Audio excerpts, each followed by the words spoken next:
Yung opinyon na binabato mo sa ibang tao ay opinyon na binabato mo rin sa sarili mo.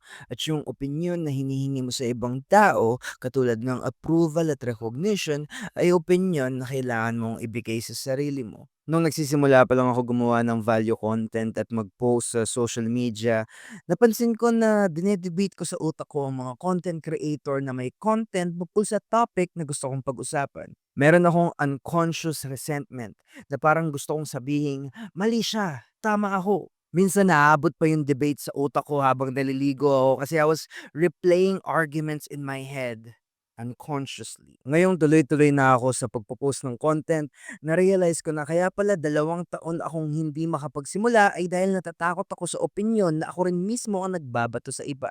At simula nang maintindihan ko na lahat ng judgment at opinyon na ibinibigay ko sa iba is just an echo of my opinion to myself, dun ako nagka-progress. Dun ko mas naintindihan yung law of harvest na kung ano yung tinanim mo, yun din ang aanihin mo. Pero may mga araw pa rin na naghahanap ako ng validation. May nag-comment kaya, magva-viral kaya to, maiintindihan kaya nila ako, yung mga ganong sabi-sabi ng isip, no? At dahil doon, paulit-ulit kong chine-check ang social media para makita ko kung may nakakaintindi sa akin hanggang sa napagod na ako kasi hindi na healthy. Hanggang isang araw na-realize ko yung opinyon na gusto ko mula sa ibang tao tulad ng mga positive comments, mga affirmation, mga ang galing mo, eh siya palang opinyon na dapat ako ang nagbibigay sa sarili ko.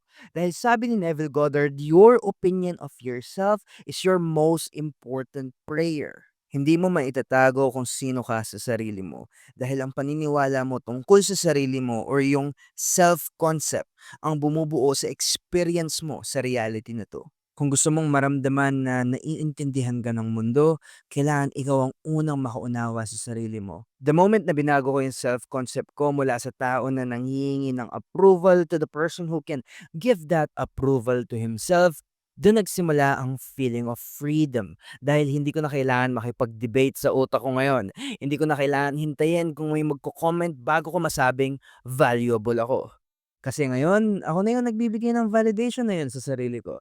At dahil do'n mas masaya akong mag-create, mas madali, mas may flow, mas align at ironically, nung wala na akong hinihingi sa ibang tao, saka naman dumating ang mga comments, mga mensahe, mga tao talagang nai-inspire sa ginagawa ko. Dahil the law of harvest is operating whether you like it or not.